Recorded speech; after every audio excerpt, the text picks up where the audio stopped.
Splendid, thank you. Hello, ladies and gentlemen, and welcome to our second panel at today's Conservative Home Future of Transport Conference. My name is William Atkinson. I'm the Assistant Editor here at Conservative Home, and today we're going to be today we're going to be focusing on the theme of connecting opportunity, the role for transport in levelling up. Levelling up, of course, has been the core mission of this government in its various forms over the last 4 and a bit years. And transport is obviously central to it. I saw something on Twitter only a couple of days ago about two friends who decided to fly to Malaga. One was from Manchester, one was from Newcastle, and they chose to fly to Malaga to meet each other because they found it was cheaper and faster than taking the train between their two respective cities. Ladies and gentlemen, if this is the status quo in Britain today, it's going to be impossible to try and attack our north-south divide and make levelling up a reality. So it's going to be very interesting to discuss these various themes with our panel today, who I'll introduce in 1 second. And I will ask a series of questions from each of our panellists, and then I will turn things over to the room. And as I'm sure Paul has already established, questions, not statements, please. Anyway, without further ado, I'll introduce our panel. Next to me I have Hugh Merriman, who's the Minister for Rail and HS2. On the other side of me, I have Guy Opperman, who, as well as being my grandmother's MP, is strong decision. Parliamentary Undersecretary of State for Roads and Local Transport. On the end there, we have Councillor Abby Brown, who's the Deputy Chair of the Local Government Association, and Joe Field on the other end, last but not least, who is the President of Women in Transport. And so to kick off panel, I would like to ask each of you for your thoughts of a minute or two on how our current transport infrastructure in the UK contributes to or hinders regional inequalities. Hugh, can I ask for your thoughts first? Yeah, well, let me look positively. So we talked quite a bit when Mark Harper was taking questions about Network North and HS2, and I think it's a really acknowledgement that within regions, the National Infrastructure Commission found that you get a 20 to 25% increase in productivity where you invest in those cities and large towns within the regions than when you go into region. And I think that's one of the matters that's really driven our decision making. So how do we actually get more productivity out of these projects and spending them across? And the other thing I was also really struck by, again in the same vein, it was in my former role when I chaired the Transport Select Committee, and we were looking at the Integrated Rail Plan, which is government's £96 billion plan. And you may remember, those of you that follow this, that Bradford had felt quite sore at being sort of missed out of the Integrated Rail Plan as they saw it. And the challenges when you talk about inequality there is you invest huge amounts of money towards Leeds, towards Manchester.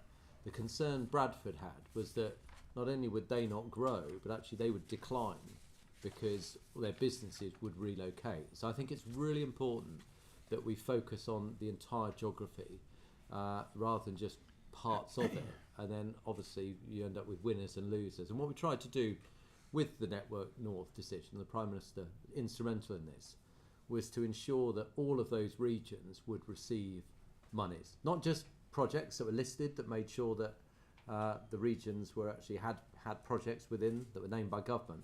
But I think also crucially, where again I believe is going to be a real driver of productivity, is to give those regions, the mayors, the local transport authorities, their own pot of money, increasing it in some regards, to ensure that they can make the decisions about which transport projects will be best for them. And I believe that sort of local people make those decisions because they know their towns and cities better than we do in Whitehall. So those are just a few sort of testers as to what we've tried to do with our decision making to deliver the outcomes you challenged me on, William. Thank you. Guy? I'm really curious to know where his grandmother lives now. But I'd make 4 key points. The first is the funding has gone up by reason of the decisions of the Prime Minister. And the funding, therefore, is devolved fundamentally to mayors, but also to local authorities. And if you want examples of that, have a good hard look at Teesside. All right? Some of you will know Ben Houchen well. Some of you will have met him or listened to him speak. He has utterly transformed the region of Teesside in terms of transport infrastructure and the way in which that is progressing, both already and going forward. And this would never have been possible without the decisions that we have made. You then look at individual things like buses, the £2 bus fare is one of the most levelling up things you could possibly envisage. It is utterly transformational. It is long may it last. It is a really, really, really positive stuff. And then you look at things like Active Travel, and you ask yourself a question: did it even exist, Active Travel England, a few years ago? It didn't. It now has a massive budget to drive forward real change in this area. So in a minute, I would merely say the point that funding has gone in a levelling up way. The mayors are a good example of the devolution up and down the country of the way in which we're actually making it happen. And then there are individual policy things that are genuinely transformational. That's what I see. Splendid, thank you, Guy. Abby? Thank you, and thank you very much for inviting me today. So, as well as being Deputy Chairman of the LGA, I'm a councillor in Stoke-on-Trent. I was leader of the council until May of this year. And I famously said when I was leader of Stoke-on-Trent that we were a place that would be the litmus test for levelling up. And we made transport one of our 4 priorities. And I think, we had a degree of success in that, secured one of the largest allocations of levelling up funding of any place in the UK, including £29.5 million worth of Transforming Cities Fund. And know my 3 MPs are all passionate about transport. And the issue for us as a place was not just around getting to our place. Actually, it takes me just over an hour and 20 minutes to get here. And I'm always entertained when I come to things and people say, did you come down the night before? Well, no, because we're only like 90 minutes away. But also getting around in my place, historically low level of car ownership, which means that actually we do need public transport to be quite good. Now, I remember, because I've been around that long, a time when I was one of a very small number of Conservatives who was very keen on HS2, actually, within Staffordshire.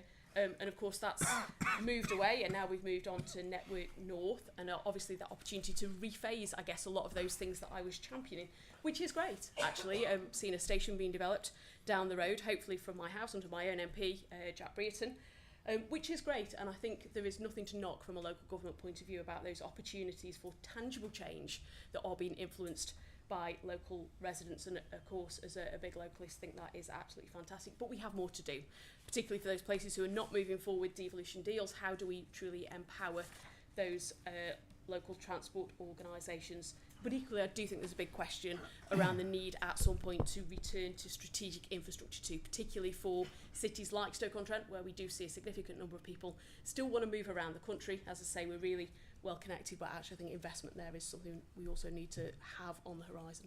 Splendid, thank you. And Jay? Thank you, and hi everyone. For those of you who don't know Women in Transport, we are a not-for-profit and professional network that empowers women in the transport industry to maximise their potential. We have over 1,500 members and 8 hubs across the UK, and we work with a range of corporate partners. And yes, to the question, I think the current transport infrastructure does hinder regional inequalities.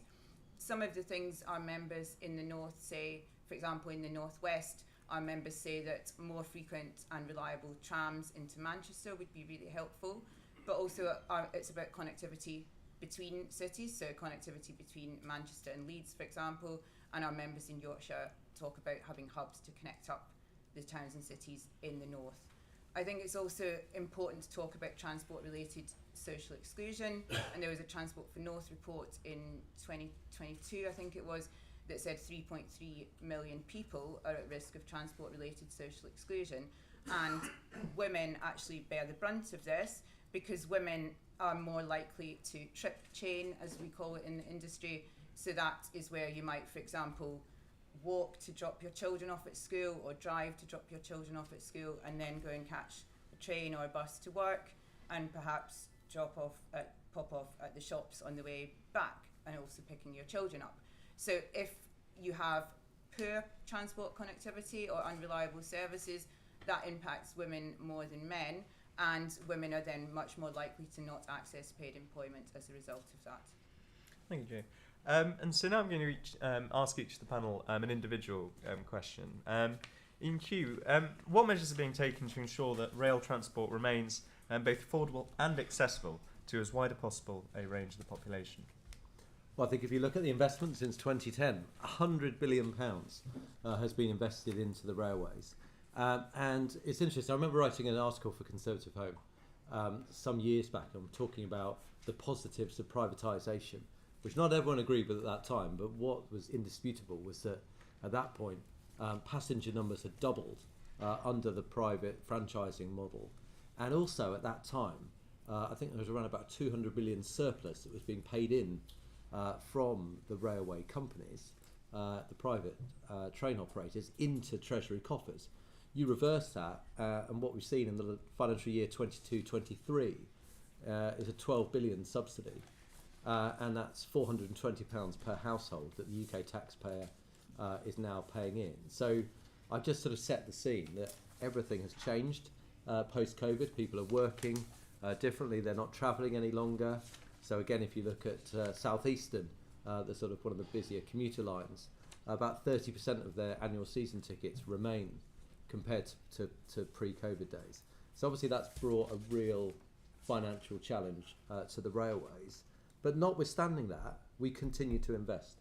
And notwithstanding that, we're talking about the Network North project, the plan that we have. So whilst people may sort of take issue with it, they won't be able to take issue with the fact that we're still spending that exact same amount on transport, notwithstanding that the economic case is now more challenging because of the way that people have changed their habits, because we believe in the railway as the green and sort of clean way to get around. And we're also increasingly interested, and certainly my family members are in this camp, where younger people don't tend to be taking up their driving licences in the same numbers perhaps as they were previously, because they see the train as their mode of choice, and bus, and obviously active travel as well. So I'm really proud of the way that this government has continued to invest in rail. We have then had to sort of make difficult choices in terms of the annual increase in passenger fares. So this year it should have been 9%. If you look at the indicator for the month we take inflation for, in fact, it was 4.9%. So we try and share between the passenger and the UK taxpayer. And then the other thing I'd say, where I see the growth, is rail freight. So a couple of days ago, myself and Byron Davis, Lord Davis, the Maritime Minister, met all the ports and the rail freight industry to work out how we can get more freight shifted from our UK ports through our rail freight companies. Because to me, it's essential that we grow freight, and then maybe that picks up some of the slack that we've seen from passenger numbers. Thank you. And Guy, how does the government plan to address the challenge of local transport, specifically in rural areas, and perhaps with a special focus on, say, elderly grandmothers wanting to access regular buses? Where does your... So can we just cut to the chase? Who is this person? Where does your elderly grandmother live? And does she vote for me? Yes, yeah. She lives in Ponteland? Yeah. Right, okay, so if you go to my Twitter feed, you will see this morning that elderly grandmothers can now go on a fantastic £1 million plus active travel scheme, which will allow elderly grandmothers to do the 2-mile journey from Ponteland, which has Newcastle Airport really nearby, so that she can fly down to London on a sustainable plane in the long-term future to visit her grandson. And be in a position that she could actually cycle on a beautifully graded LTN 120 amazing cycle route that is specifically there. And because we're now doing electric cycles, she could also not even do any cycling herself with minimal power herself. And bluntly, she could be transformed in her rurality to the urban core to visit long-lost grandson. That, in my humble opinion, would be the game changer that I would like to see. And basically, were I to come back in a month's time to do ConservativeHome Mark II on transport, I'd expect to see Granny Atkinson in the front row going, "I'm here!" So the slightly longer answer to the short question that you asked would be, let's talk about a few things. So if you haven't taken the AD 122, if you don't know anything about Roman history, Google it please. You would know that it is unquestionably the best rural bus route in the world. It is the key bus route that if you wish to access Hadrian's Wall and many other things beyond. It is transformational in terms of the way in which it allows people to do rural access. The £2 bus fare, I will bang on about this. I just believe it is amazingly transformational in that it makes bus fares so much more accessible, so much cheaper for all of us, but particularly for low-income people and people in rural areas. You can talk about also, and we'll get into the nuts and bolts of sort of road funding as to extent Mark did when he was doing his main address, but bear in mind that the degree of funding that is going to rural areas, to mayoral devo areas, is off the charts of what it was previously. And if you want an example of that, look at Darlington. Not necessarily everyone's idea of rural, I accept, but the relief road around Darlington is about £250 million, okay? it would, if without getting into the nuts and bolts of transport projects, it would never have happened in terms of the batting order of projects that we have, and we have many, many, many projects that people wish to get ahead on in terms of roads and infrastructure in the country, unless it was a mayor, in this case Ben, but also backed by the local authority, backed by the local MP, saying this will really help my region. It will not just help the town of Darlington by taking lots of people out of going through the middle of it, but it will help all the local people who live in and around, where? Rural County Durham, right? Who are massively benefited in terms of their ability to get about. It massively game changing. All of this is because of decisions on what is called CRSTS 1 and 2, which is the sustainable transport systems that we're introducing and the funding that we're giving to mayors. The mayor stuff is transformational, not just for cities, but also for the rurality around it. I could go on about active travel. I made the point about one scheme that your granny can access. Were she to jump on her electric bike, there are 5 other schemes in my patch in rural Northumberland that we are pursuing, including a £9 million cycle superhighway initially between Hexham and Corbridge. These things are transformational. Never happened in the previous 5 years, and that was under the coalition. This is all happening in the last 3 or 4 years. Thank you, Guy. I'll make sure to let Nana know. But one subject that you've touched on there, and Hugh's touched on as well, is the question I'm now going to turn to for you, Abby, is how can local authorities, based on your own experience, but also based on perhaps what other members of the panel have mentioned, how can local authorities collaborate more effectively with both central government and private stakeholders in trying to enhance and deliver transport infrastructure? Okay, well, so I think there's 3 kind of broad areas that I would pick up there. I think the first is knowing your area. When you become a council leader, you don't arrive fully formed, and you learn things on the way, and often, your views are influenced. I passed my driving test when I was 17, but I actually live in a ward where car ownership's really, really low. 2 and 3 people don't have access to a private vehicle in the ward that I live in, and that isn't because public transport's great. That's simply because they cannot afford to run one. Bus service isn't brilliant, and actually what I am seeing is a focus by my own MP on wanting to open up railway stations, because we see that as a connectivity opportunity. But equally, there is something about then the ward that I represent, which does have a relatively high level of car ownership, explaining to people why the rail could be an alternative for them. If you lived in Manchester potentially or Birmingham, there's an expectation that you would catch a tram. Well, in Stoke-on-Trent, we haven't had trams for decades, so it's trying to explain to the public how this could be an opportunity both for you to leave your car at home, but actually how to look for an alternative to catching the irregular buses. I think there's equally something then, again, we heard this touched on earlier, around active travel. Somewhere in the middle of COVID, I decided that I wanted to start running. And when you're a leader of council, again, people issue with slightly strange challenges. Of course, you don't know what it's like, council leaders, to go out and do these things. So I decided, of course, I did want to go and do these things. And I managed to run from the centre of Stoke-on-Trent to my house up a hill, 5 or 6 miles away, and I didn't get run over. I did manage to successfully cross the road at the age of 44, and all those sorts of things. Now, it's not going to be for everyone, and I totally get that, but I also think there's something about understanding your place. Again, living in a relatively built-up urban area, people will often talk about potentially the lack of green space. Well, Stoke-on-Trent's one of the greenest cities in the country, and there's loads of greenways actually. Had a really good industrial infrastructure decades ago, which still exists in terms of railway lines and things like that. We have canals across the city too, and I travel along those as well. Now, maybe I don't want to do it at night or certain, when it's snowy or things like that, but actually it's there, and I think, there needs to be an onus, and there should be, and there is an onus on local authority leaders to understand their area, and also to understand the partners and their appetites to do things around this. The second one I would say is devolution opportunities. We do focus quite a lot, understandably, because it's big and it's sexy, and leaders like to pose in hard hats and high vis on regeneration. But actually, the opportunities around transport are massively underrated and sadly derided sometimes by ministers. I think, the transport opportunities there are huge around devolution, and it's right that local authority leaders embrace them just as much as they do regeneration, along with skills as well and other elements within regeneration that are there. The final one that I would say is about being innovative and creative.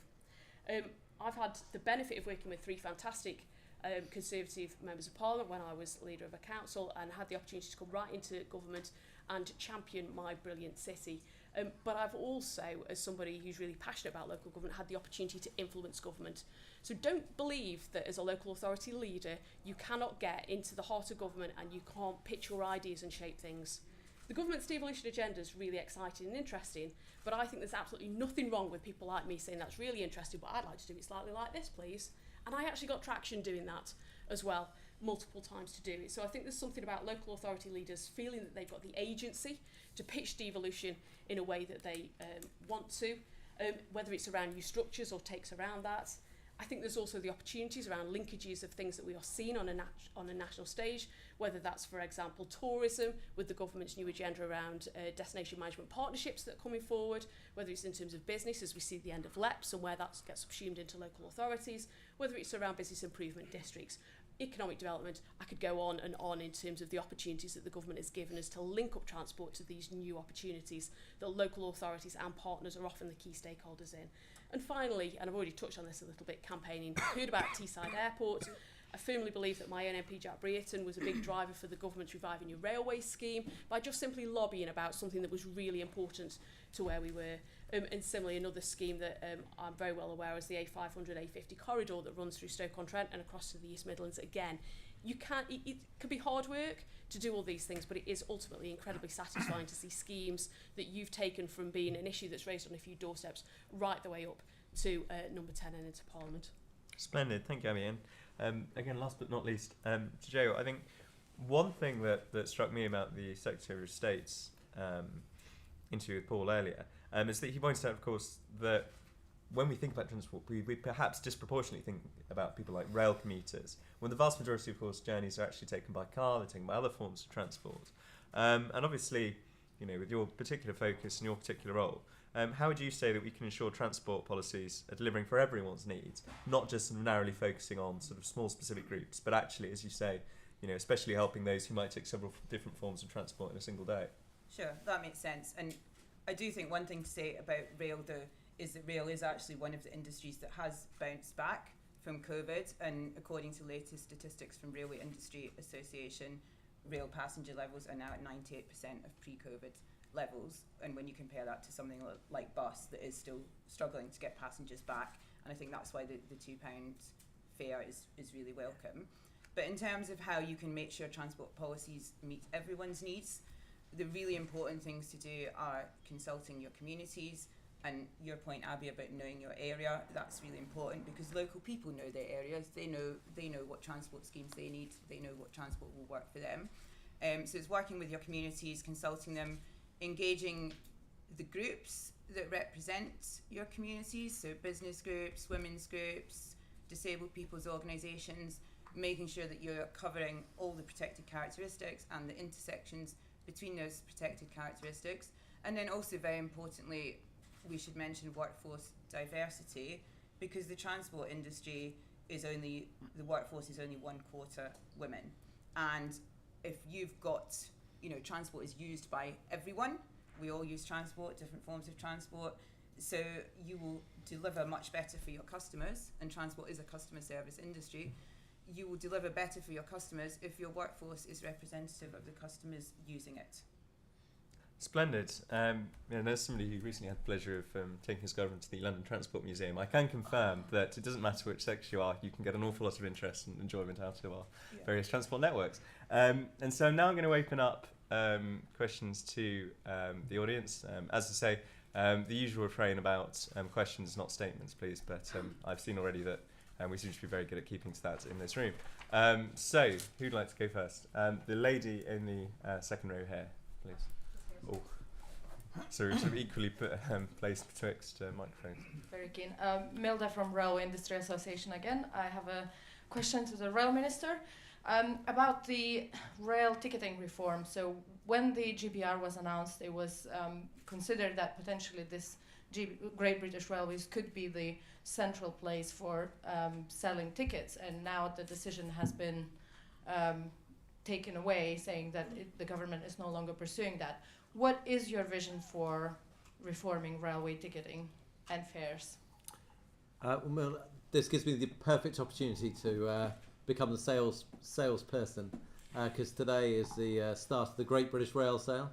So there's up to 1 million tickets, I should say just over 1 million tickets that are available on the railway, which you can purchase for a week, up to 50% off. So if you want to go from Birmingham to Bristol, that would cost you £15.30 rather than £30.60. I could go on and on. Anyway, log on, or you can go to a ticket office and actually buy one of those tickets, because actually we really want to grow the railways. And actually this, to me, is an opportunity. And when we did this 2 years ago, we saw by data showing that there were 70,000 people that invested in that rail sale to give themselves a journey at a cheaper price. They'd never used the railways before.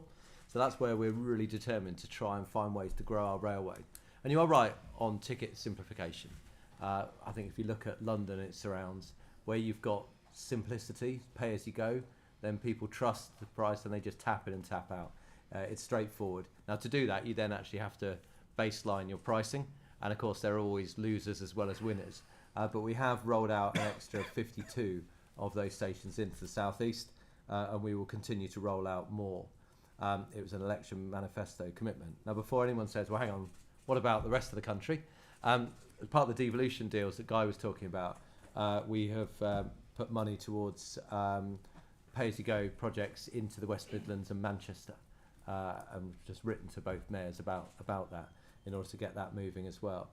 So we do know where you've got simplification and things work. We've also trialled, and again, all of this is Great British Railways, so GBR, actually using GBR as the new body. It's based in Leeds, Derby, I'm going mad, to be able to actually do this activity, because we see them as the future. They have also audited 2,500 of our stations on accessibility, again to make sure that more people can use the railway and the railway stations. And then the last thing I'd say with regards to what they're doing is the simplification of pricing on LNER, which again makes it much more straightforward to sort of buy singles rather than find that your price of a single is just under what a return would actually be. So all of that is actually occurring from GBR, because we want all of the reform, all of the exciting initiatives that are going on the railway right now to be led by the Great British Rail transition team, and they're doing a great job for us. Thank you. Another question, please. The gentleman on the right-hand side here. Over. Thank you. James Shuttleworth, West Coast Railways, a private operator, which has got nothing to do with the question. Really for Guy, having heard all about the wonders of Ponteland, and I'm well aware of what Ben Hutchin has done up in the northeast, clearly have an interest in railways there as well. I live in the Peak Park, I live in the National Park, I live in Derbyshire Dales, and I'm also a parish councillor, and I get a lot of earache. In fact, we all get a lot of earache about public transport. Now, the railways, we have a very good railway service, so I'm not complaining about that for once. But the bus services, and we get deluged every weekend with four-wheel drives coming out with their bicycles. They don't contribute very much. How do we solve that problem of the visitors, leisure visitors to these areas? We're also, my family are landowners. You get gateways blocked by people, inconsiderate people. The village people do not want to get out. We, all of that. I'll cut off the statement. I'm sorry. How do you solve the rural issue? So let me try and address some of those points. You can talk about byways open to all traffic. You can talk about local zoning. There's a variety of things that you and I can have a sidebar about. I suppose there's a couple of things. A, can we give you extra funding? There's always a good start, because without any funding, you can't do these projects. You'll be aware that if you've got a mayor, then the CRSTS funds is very helpful to those. We've talked about that. If you don't have a mayor, then you're going to be in a position that you'll be lined up for what is called the LITS funding. That's the Local Integrated Transport Settlement. That's coming out of HS2 money. That is extra money that you haven't previously had as a local authority. Announcement will be coming, as they say, soon. That will assist without a shadow of a doubt. I know how I remember Abby, because I answered a specific debate on the 18th of December from her Stoke MPs making the case. Rob Largan, who I think is your MP, is doing amazing stuff in the area, as is others, to try and make the case for infrastructure be improved in the local area. There's a bunch of stuff to take up. You and I should have a side chat. Splendid. Another question. Can we have the gentleman in the white shirt here? Thank you.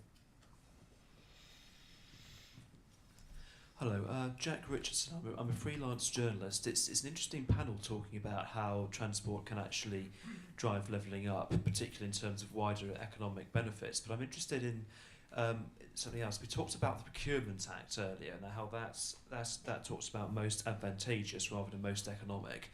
So how do you think we can get the most of actually supplying transport infrastructure, such as making trains, in this country within this new framework in order to drive levelling up? Can you? Yeah, perhaps I should take that. So, no, we're really proud of the train manufacturers we have in this country. We've got 4 now, and you go to those plants. So we have Hitachi in Newton Aycliffe. We have Alstom in Leeds. I've done it again. Derby. You're confusing Leeds and Derby. I think I've never been out. And CAF in Newport in South Wales, and then Siemens up in Goole. And so we're really proud of those 4 train manufacturers. The big challenge for them and for us is that our rolling stock has also got fresher. So the average age of our rolling stock is 16.8 years now. It's fallen because we've invested in so much. So we've had, I think it's 8,000 new carriages for our railway trains since 2010. So the big challenge is, in order to sort of feed a growing number of manufacturers, we've got to get them manufacturing for the globe, so that they don't just sell to this country, they sell abroad. Now, some countries are quite restrictive in terms of they will require their own orders to be made in their country, so they protect their own order book and production line, but there are an awful lot that won't. So a lot of the role I do, and someone was saying to me, why was I over in Colombia recently? And I'm over there because I'm actually drumming up business for our railways. So I was over actually with the Elizabeth line team, the Crossrail International team that built Crossrail, and we want to actually market what we've done in this country abroad so that we can win contracts. And Bogota is a good example of that. Because actually it comes back to Joe's point, whilst we've seen numbers come back, and they're always welcome, that we've got leisure numbers that are in that mix.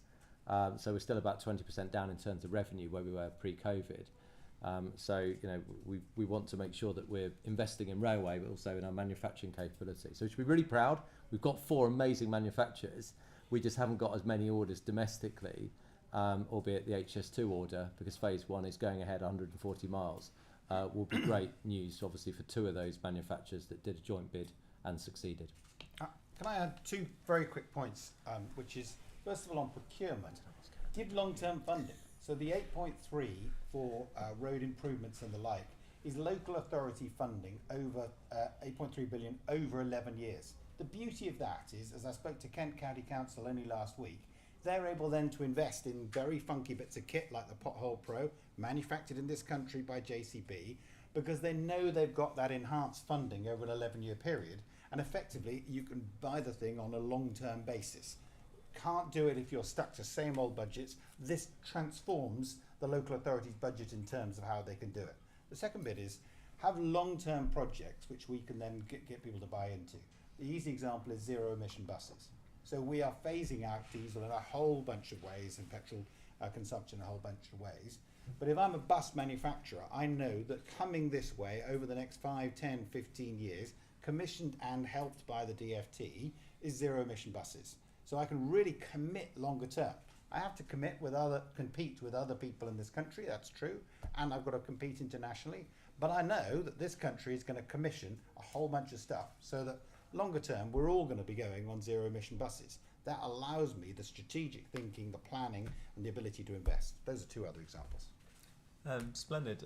Joe, did you have any thoughts, just as somebody in the industry? The key thing that I'm thinking about here is actually, because you mentioned the wider economic benefits, but also there's social benefits, and procurement enables you to specify things like number of apprenticeships, benefits back to the community in terms of jobs for young people or investing in local businesses. So that's something that can be written into procurement frameworks and government contracts, and should be, because of, yes, transport investment brings economic benefits, it also brings social benefits as well.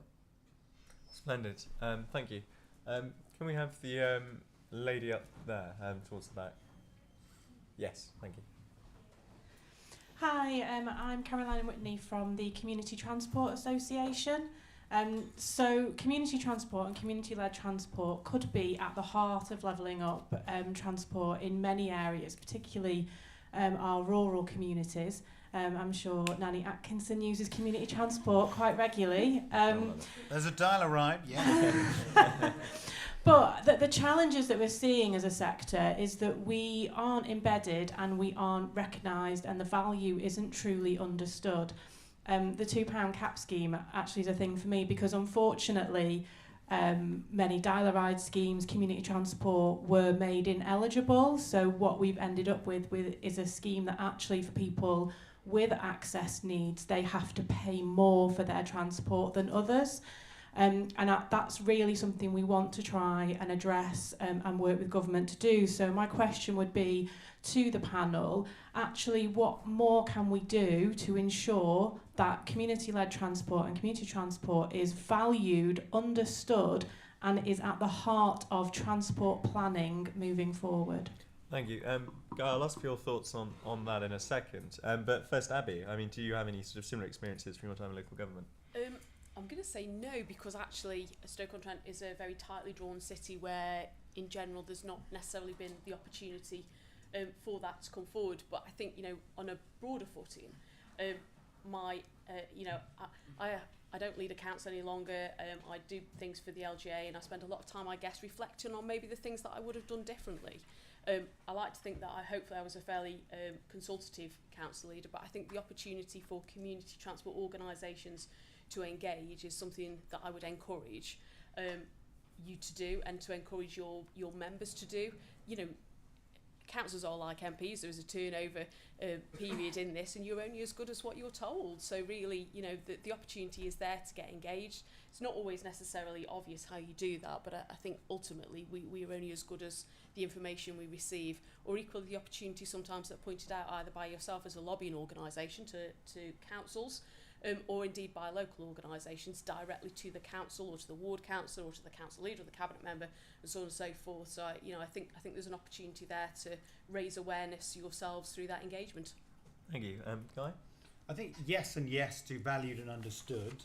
I think there is a traction issue, which is a perfectly legitimate debate for us to have, which is most of these decisions that you're referring to would normally be funded by local authorities, all right? There may be other examples that are mayoral funding, but very few would be national government coming in. It would normally be devolved in some way. How do you then get the best access to that and best capability doing that? I think that's a legitimate discussion and a legitimate debate.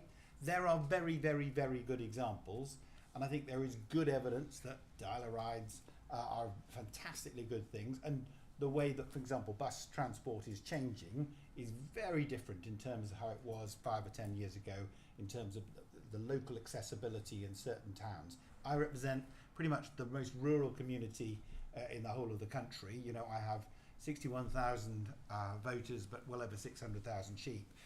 It is very, very sparsely. It takes me 2 hours to drive across it. It is proper rurality, proper difficulty in terms of community access. I get the point. The devil's in the detail, but I think having a really good relationship with your council leader, your highways teams, and more particularly the head of transport at the local authority is utterly key. Thank you. Another question. There's a gentleman right up there at the back. Thank you. Roderick McCulloch, Cheshireman District Transport Users Group. Guy, you've been very eloquent on the virtues of the £2 cap bus fare. As I recall, it was originally introduced as a temporary measure last year. Is the long-term funding for that secure? So I loved the first two lines of yours. The last person who called me eloquent was in about 1640. So the answer to that is the £2 funding was originally introduced for a particular period of time. We've repeatedly extended it. It is current for the entirety of 2024. Very hopeful it will continue thereafter. Clearly all such matters are a matter for the Chancellor. I will take on board the point when I see Jeremy at the vote later. Splendid. Now I have a question from the gentleman on the left here. Sorry. I heard that reference that I'm on the left. It's got nothing to do with my politics. My name is Martin. Beat me to it. My name is Martin Wright, Conservative member, and I live in Central Bedfordshire. very near us, there's a very exciting project of rail happening at present. Line from Oxford to Cambridge. The potential for travel, infill of housing will be immense long after I've gone. It's being built at present, and I raise an eyebrow, and my question is, where are the masts? Why isn't it being electrified? Hugh? So the first phase of that, which goes from Oxford to Bletchley, and will involve a new station in Winslow, but actually it's a station that's put back there. It's a project quite close to my heart because I went to school in a town nearby Winslow called Buckingham, and when I was at school, which is obviously a long time ago, we were joined by a lot more school members in the penultimate year because Winslow had lost its secondary school because it didn't have enough children, it didn't have enough houses. You go to Winslow station now and you see not just the new station but the new school, because there's new houses as well. It's a great example of how transport is an absolute game changer in, you know, for our towns and providing opportunities, housing in particular, getting people on the ladder. So you can tell I'm quite excited about that project. Look, just in terms of actually why is that not electrified, because obviously it's on a sort of older railway line where the architecture is still there in terms of the bridges. You know, the Victorians did amazing things for us in giving us the first railways, which we gave to the world. But arguably they didn't quite put the bridges high enough. So that's why people say, why can't we have double-decker trains in this country? So when we actually look at the next phases, which will involve new railways, the second phase is as we take the railway from Bletchley over to Bedford, so the Marsden line, and then as we go from Bedford to Cambridge, a newer line. Then obviously that will be a brand new railway line. And so we will actually look at the capabilities for electrification.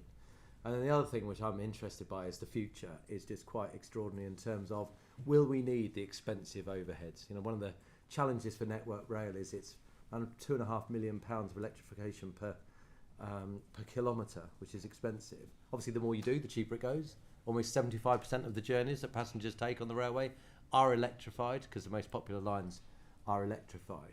But in the future, do we actually have trains that will charge themselves for a part and then continue to go on? So we have one eye on the future as well. But that's sort of a bit of a kaleidoscope of that particular line. But I share your enthusiasm for that line, as I hope that answer was clear. Splendid, thank you. As somebody who's often used the double-decker trains in Amsterdam, I can only urge you that if anything can be done to bring them to the UK, please do so, because they're absolutely fabulous. It's anyway. the challenge of going first. Yeah. With our railways. Quite. The lady on the end there. Hello, it's Jennifer Scott from Sky again. Sorry. It's a question to Hugh and Abby, actually, because you've both talked about the benefits that public transport can bring to communities. And Hugh, you mentioned especially with young people who, and you know, people who can't afford cars, aren't buying cars, etc. So again, going back to that HS2 funding, where so much of it, or a big portion of it, is being put into roads, do you think that's the right priority? And just the second short one for everybody really is, are you as open-minded as Mr. Harper was to Andy Street's consideration of private investment to get HS2 going again? Abby, would you like to kick us off with? I'm going to do those in reverse. As I alluded to, always been quite a big advocate for HS2. I can see the benefit for it. When it's interesting is when I talk to residents, they're kind of, well, you know, it takes about 10-15 minutes off the journey time from Stoke-on-Trent to London, but actually those 15 minutes can be crucial because they make the difference between actually whether somewhere like Stoke-on-Trent could therefore become commutable versus whether it couldn't. So my husband actually works in London for 2 days a week. He commutes backwards and forwards, so it is doable, but it probably isn't every day of the week actually at the moment. But and we underestimate how important those 10-15 minutes can be. But it also sends a really strong message. When I first became deputy leader of the council in 2015, I inherited a scenario where Stoke had gone head to head with Crewe about whether we would be the hub station for HS2, and I inherited a scenario where the previous council were going to JV the government. Well, clearly for the new Conservative poster girl as the deputy leader, that probably wasn't the best look. So we kind of put that to one side and looked around how we could work with Crewe to get the best benefits from HS2 going there. And you know, the amount of investment that came to the city, it's not huge. You know, I'm not going to say it's transformed the city, but if you came to Stoke-on-Trent now, as I know that Guy has done recently, you can't fail to have seen the two massive cranes on the skyline right by Stoke Station. Now, I'd like to think that my own personality, charisma and sale of Stoke-on-Trent over 8 years were what brought that developer to the city, but the reality is he's right by the railway station, which tells you everything you need to know, that it's all about people who are coming to and from the city by rail. So whilst we still have a really great connection as a city, HS2 without doubt has to be something that is totemic in terms of delivering that levelling up for a place like Stoke, equally like Crewe, like other places we've heard about moving forward. I think in terms of whether the HS2 money going into Network North is the right thing to do, I'm going to say yes, it is. However, I think go back to what I said at the start, which I think we need to be thinking about how we do maintain equally strategic investment. One of the things that I feel really passionately about in terms of my city is that it is almost a dual layer of things that are going on here. The challenges that places like Stoke-on-Trent and other left behind places have been 20, 30, 40, 50, 60 years in the making, and it's absolutely right that we invest at a community level, but also we need to invest at a strategic level too, as you know, that's where the growth is going to be within cities. Thank you. Before I turn to the ministers for the £100 billion question, can I get Joe? I wondered if you had any thoughts on either of those questions. So yeah, just in terms of the benefits to communities of public transport, absolutely, but you need to engage the community and ask them what works for them, and that's why the more local level stuff, devolution, is actually really important, because it does put more power into communities for local decision making. And on the private sector investment, we do have models that have worked in London, for example, on Crossrail and the Northern Line extension as well. So yeah. Splendid. Guy. So I'm going to go slightly left field for you, because I'm going to park Andy Street, because others will answer that better and more eloquently than myself. But I spent 5 years as the pensions minister. I was responsible, obviously, of state pension, about £120 billion, but 1.5 trillion of private sector pension. All of us, all our auto-enrolled pensions, all your DB pensions, all your DC stuff. We could do so much more with that. The Australians do. So, you know, the Australian super funds own things like, you know, Sydney Airport. They own bits of King's Cross. They own huge infrastructure up and down the country, and we can and should harness that. The Chancellor's reforms that he announced at the Mansion House speech last summer presage some of that, but we could really put rocket boosters up that. That would be my first thing. The second is, you can find individual examples where local communities have benefited from private sector investment. If you go to Aberfeldy in Scotland, it is surrounded by wind farms. Now, whether you like or dislike wind farms, those 50 turbines pay for all the infrastructure in Aberfeldy. It is fascinating to see. There is a beautifully renovated village hall, cinema, all manner of things. The dial rides that we all want is paid for by Section 106, Section 106 agreements.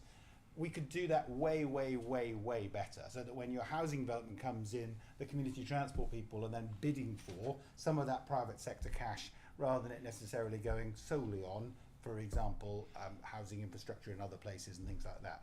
But the pension fund stuff, to my mind, is amazing. I finish with my final point is, yes, we talk about Crossrail as the great example of the state meeting the private sector and paying for stuff.